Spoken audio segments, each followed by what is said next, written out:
I commit to you, you are my God, and I will not forsake thee.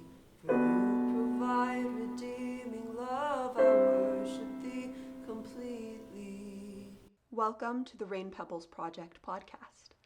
I'm so excited that you've chosen to spend your time with me and the Rain Pebbles Alliance as we help each other in our quest to love God, others, and ourselves. Not necessarily in that order. Before we start, I am busting at the seams to tell you about the Rain Pebbles Alliance. I am currently recruiting a community of people who are just as passionate as me on the subject of self-love and divine relationships. If you join the Rain Pebbles Alliance, you will have access to 2 council chats. The first chat is either the Queendom chat for the women or the Kingdom chat for the men. The second chat is the Alliance Council for both men and women. These council chats are there to help you connect with like-minded people who are on the same quest of personal and spiritual development. On the council chats, you can also ask me questions and or make content suggestions for the course that you are a member of. Because the second thing that you get as a member of the Rain Pebbles Alliance is full access to either the Queendom course for the women or the Kingdom course for the men. These courses are active, which means that once we have a good group of people signed up for the courses, we will have live bi-weekly online meetings. The first meeting of the week will be me teaching the planned course content and answering related questions. The second meeting of the week will be more of a general Q&A, where a wider variety of questions will be discussed. These courses will have the recordings of the live meetings, research that I have conducted on behalf of the councils, and resources for the things we discuss in the course. The third perk of joining the RP Alliance is the automatic 50% discount on all future courses, a 15% discount on all future merch, and a 10% discount on all music products. The fourth thing that you receive as a member of the RP Alliance is 1 free introductory voice lesson. If the Rain Pebbles Alliance sounds like an experience and community that you would like to be a part of, check out the link to my website in the description below. Now, on to the show. In the book Diction in Context by Brenda Smith, it says, and I quote, "I have come to believe that the key to satisfying performance is a thorough understanding of the texts. The meaning of the text informs everything about the singing. There is a famous saying from the early bel canto masters, 'To breathe is to sing.' For me, it means that the nature of a singer's inhalation determines much about the success a singer will have in the presentation of a phrase. There is a deep connection between meaning and delivery in spoken language." End of quote.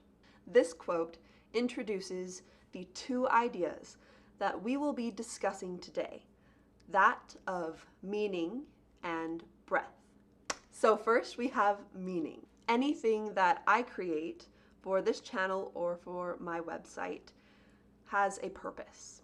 That purpose is to help people in their quest to love God, others, and themselves. One way that I have learned to love God is through listening to and interacting with the Holy Spirit. I have had a great relationship with the Holy Spirit for a long time. One of the things that I believe helped me to learn to hear the voice of the Spirit was learning how to use and listen to my own voice, and eventually how to hear my inner voice. This prepared me to hear the soft subtleties of the Holy Spirit in my life. In this video today, I want to help you take that first step towards Christ by using and listening to your own voice. Next, we have the breath.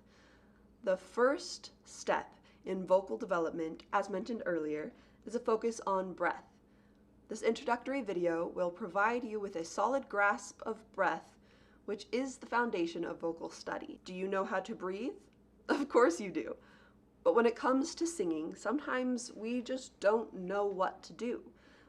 Why can't I hit the note? Why does my voice squeak when I sing? The answers to questions like these always start with breath. Here we go.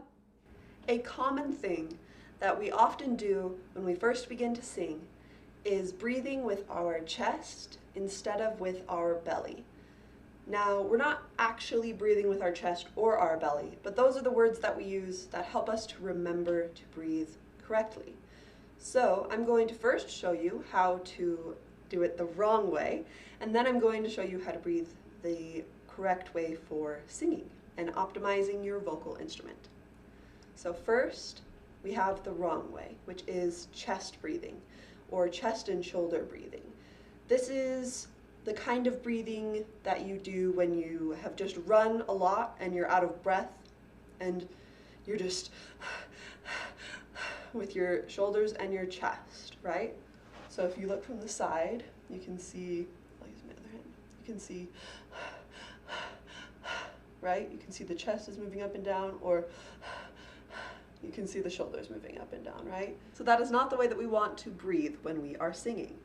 The way that we want to breathe is with our belly, or what I like to say is with our lungs. When you are breathing with your lungs, your ribs will expand this direction, and your belly will expand this direction.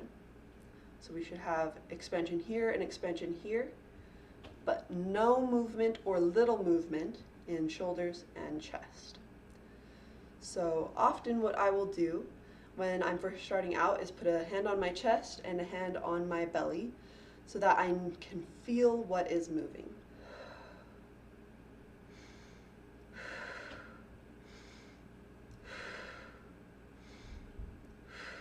That's diaphragm breathing. Chest breathing.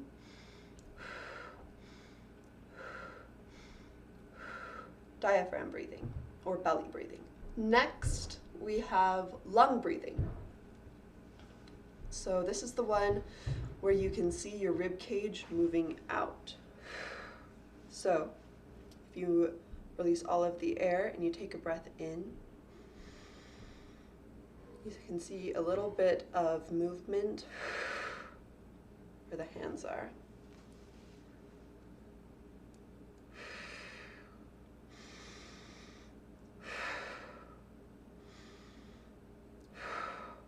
So you can kind of see that extension and contraction in the rib cage.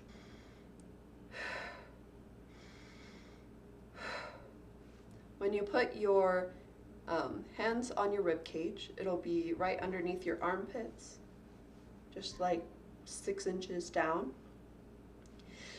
And you'll want to put pressure on your rib cage just a little bit so that your rib cage can work out. So the pressure is kind of like lifting weights for your lungs and your rib cage so that it can work and get used to expanding in that direction.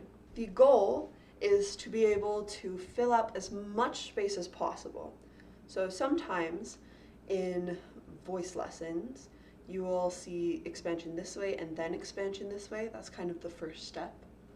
And then you'll want to start making it a more smooth expansion that just does everything at the same time. But if you need to break it up into, you can. So that's what this looks like.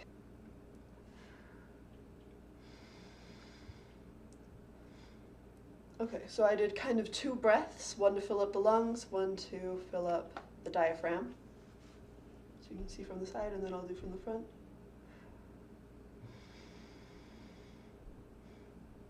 So you can kind of see that movement, 1, 2. That's kind of what it looks like when you separate it.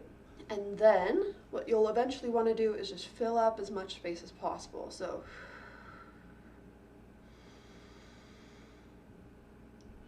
you're just kind of continuously filling up those balloons. Sometimes they call them balloons, like a long skinny balloon this way and a big fat balloon this direction. So you just kind of simultaneously fill both of them up at the same time. What you're literally doing is just filling up your lungs as much as possible with air. So again, that's, or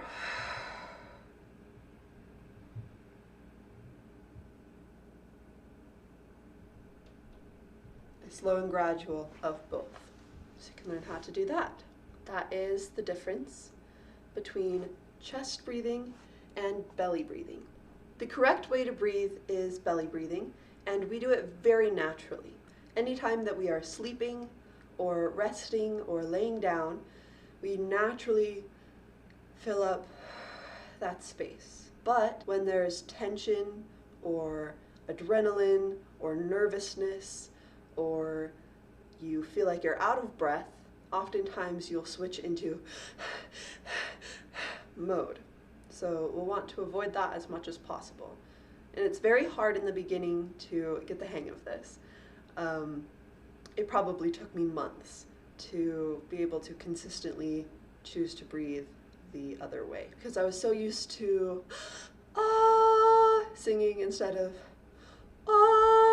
singing. And you can even kind of hear the difference there in the strength of my voice. And that's what it does.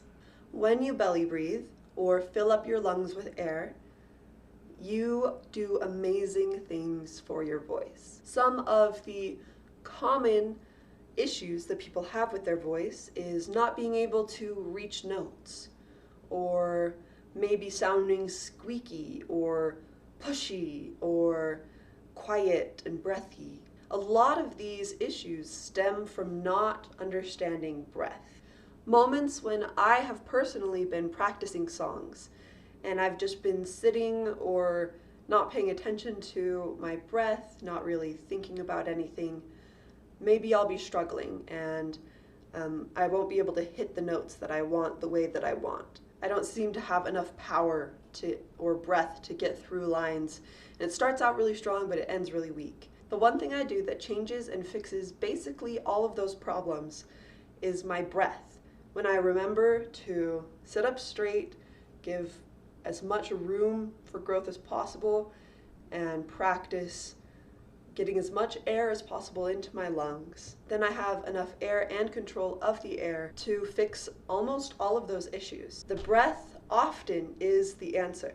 It is my challenge to you to spend more time with your breath, to lay down on the floor and feel what it feels like to breathe relaxed and natural, and to practice filling up your lungs with air, breathing in and out. The first step to great singing is learning how your body works, how your body functions, what sounds you make, and the first step to all of this is learning how to breathe so that you have enough support and control to explore your own voice. Once you have this foundation in breath and you're very confident and strong and you feel like you are used to the sensation of having that much oxygen in your body and your brain, you will be able to learn how to do any singing from that point. Whether you want to sing opera, musical theater, pop, rock, indie, country, anything, it all starts with the breath.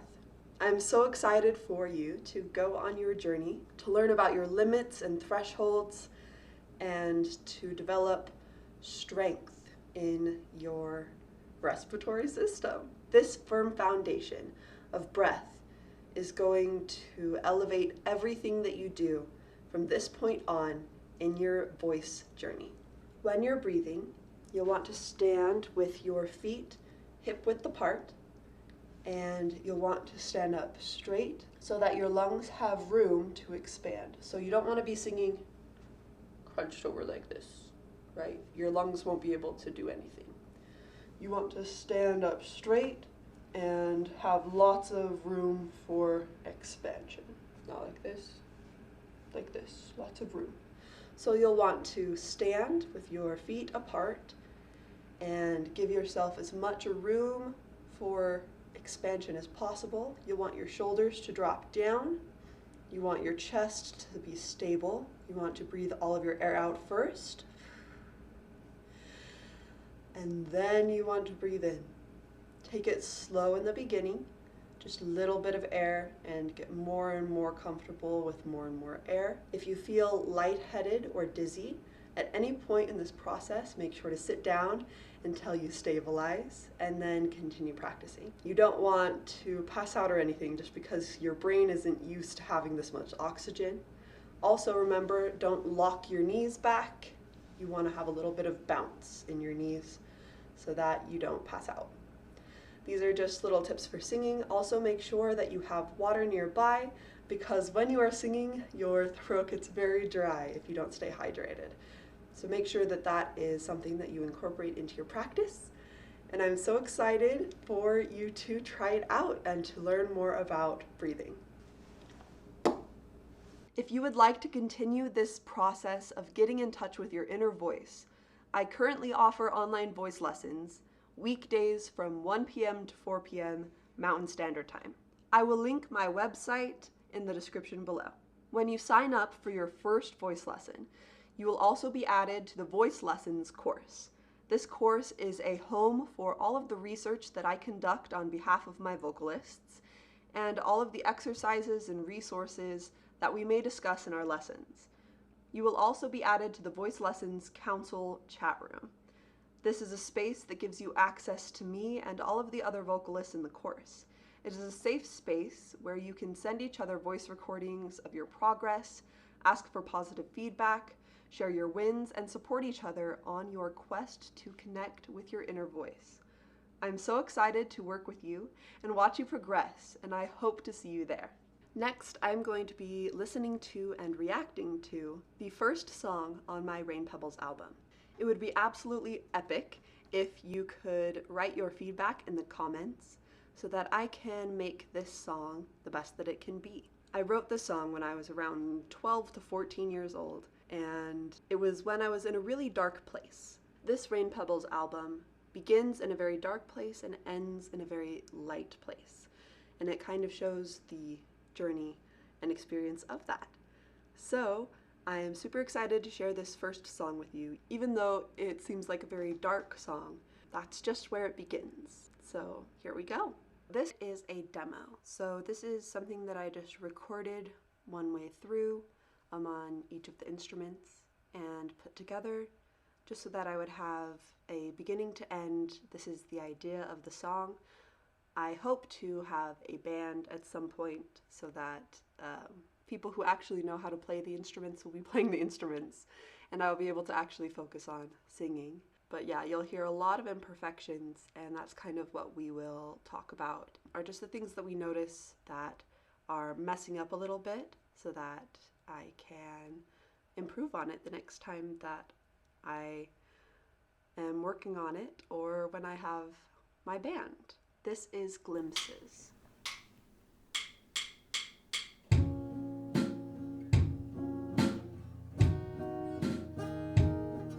I see glimpses in the mirror and pictures. So right off the bat, just kind of low recording quality. None of the mic was in the corner of the room. It was not close to any of the instruments, so you can kind of hear that ambient noise in the background. I think also with my guitar playing ability, my hands aren't quite strong enough to hold down the strings enough to where they don't make squeaking noises. So that's kind of a limitation with my playing, and you'll kind of hear that in the guitar at certain points. Of who I am, who I was, and who I wanna be, but I also see the shadows, the darkness that sometimes consumes me, leaves nothing but an empty shell with the sheen of what could be. Okay, so in that section, you could hear just some kind of vocal imperfections. That's just it was a little raspy sounding, which could be a good thing. I could lean into that. But it was kind of out of place. This next part is very out of place as far as the drama, but that is kind of part of it. When I wrote the song, I was in a very dramatic, angsty place. So we could lean into it, we could dial back. There's a lot of options. The wretch comes out in words, notes, actions, and sketches, and when I catch it, I'm reminded of the life that I've left in. I know I'm trying, but I don't think I'm progressing. So right there, you hear some major vocal cracks. As I'm switching between my head voice and my chest voice, I've always struggled with that transition. So that is something that I specifically focus on when I am singing. And obviously, I wasn't focusing on much of anything besides just getting through the song in the tempo. But that is something that I would work on going into a recording session, is making sure that I had that transition ironed out.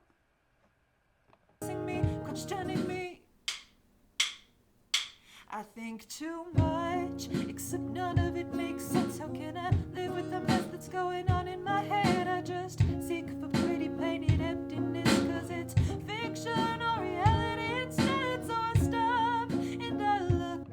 Another thing that I notice in this recording is just the levels. Sometimes the drums are too loud, sometimes they're too quiet. I'm not a drummer, so I was not very consistent as I was recording, but that is something that I can improve on. And I see her again, that sweet innocent girl again, and I know that I want to live in her world again, cause it's safe and it's great, and I know she is my ultimate fate. She is all that I'm wanting in my end game. Sometimes I see glimpses in the mirror of my soul. Oh, oh, oh. Okay, so that is glimpses. There's a lot of inconsistencies, not a lot of balance, but it is there and it does exist. So I feel like it captures the vision of the song, of what I want it to be, but it's not necessarily finished or polished. I think the biggest impediment right now is just that I need a band, just a group of people who are very good at what they do, so that we can really gel and put this all together. So I'm super excited to have that. But until then, we're just going to be continuing to make these little demos so that the band has an idea of the direction that these songs are going and can work their magic. So super excited. If you liked this song and are interested in investing in the Rain Pebbles album, you can now purchase the unfinished version of the album on my website that I will link below. If you buy the unfinished version of the album, you will have the opportunity to experience the development stages of the album as I update the songs. You can also provide feedback to the songs in the album, either in the YouTube comments or in the courses and chat rooms if you are a part of the Rain Pebbles Alliance. And together we can make the Rain Pebbles album the best that it can be. Thank you for watching and for all of the support.